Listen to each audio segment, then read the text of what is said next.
Learn Python with Imran Codebox.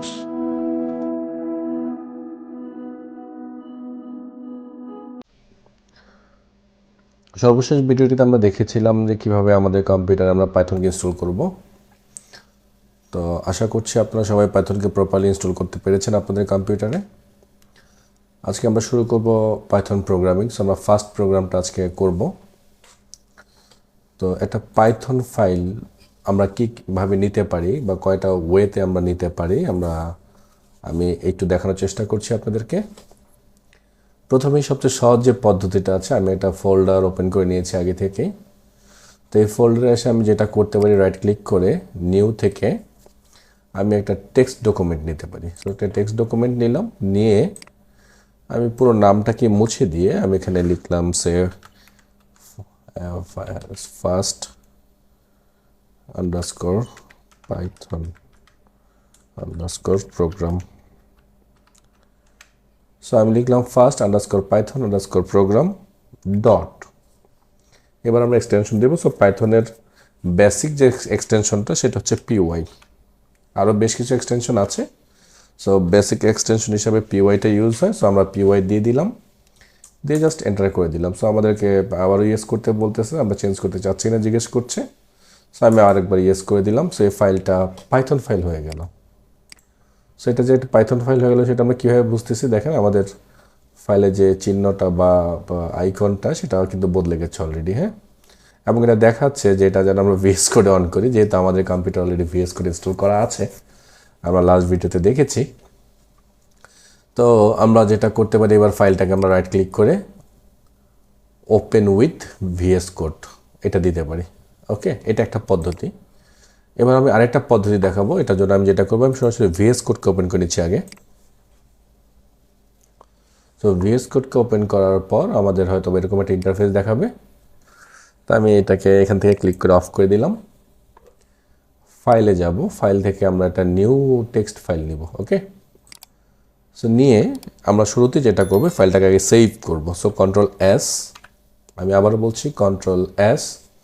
আমরা এটাকে যেখানে রাখতে চাই সেই ডেস্টিনেশনে চলে যাচ্ছি। সো আমি একটু আগে ফাইলটা যেখানে রেখেছি ওখানে চলে যাচ্ছি। সো ওই ডেস্টিনেশনে এসে আমি ফাইলটার নাম আবার চেঞ্জ করে দিচ্ছি। আমি ফাইলটার নাম দিয়ে দিচ্ছি ফার্স্ট প্রোগ্রাম। এবার হ্যাঁ, ফার্স্ট আন্ডারস্কোর প্রোগ্রাম। আমরা চাইলে ডট পিওয়াই এখানেও লিখে দিতে পারি। আর আপনি যদি মনে করেন যে না, ডট পিওয়াই আমি লিখবো না, জাস্ট আমি ফার্স্ট প্রোগ্রাম লিখবো, তাহলে যেটা আমাদের করতে হবে, এই ড্রপ ডাউনে ক্লিক করতে হবে। এখানে ক্লিক করে আমাদেরকে খুঁজে বের করতে হবে পাইথন কোথায় লেখা আছে। সো আমরা দেখতেছি এই যে হচ্ছে পাইথন। হ্যাঁ, সো আমরা এখানে ক্লিক করতে পারি। ক্লিক করলে অটোমেটিক এখানে পিওয়াইটা চলে আসবে। সো আমরা এখানে ক্লিক করেও করতে পারি, অথবা এখানে ডট পিওয়াই যদি লিখে দিই তাহলে নিচে সিলেক্ট করার দরকার নেই। ওকে, সো আমরা সেভ করে দিলাম। এবং ফাইলটা যেহেতু আমরা ভিএস কোড দিয়ে ওপেন করেছিলাম, ভিএস কোড দিয়ে নিয়েছি, সো এখানে কিন্তু ফাইলটা অলরেডি চলে এসেছে। সো এবার আমরা একটু টেস্ট করতে চাচ্ছি যে পাইথন প্রোগ্রাম কাজ করছে কিনা, বা আমরা আসলে কোড লিখে সেই কোডটাকে রান করতে পারছি কিনা। সো এটার জন্য যেটা করব, শুরুতেই খুব সিম্পল একটা কাজ করবো। আমি এটা প্রিন্ট লিখছি, জাস্ট আর কিছুই না।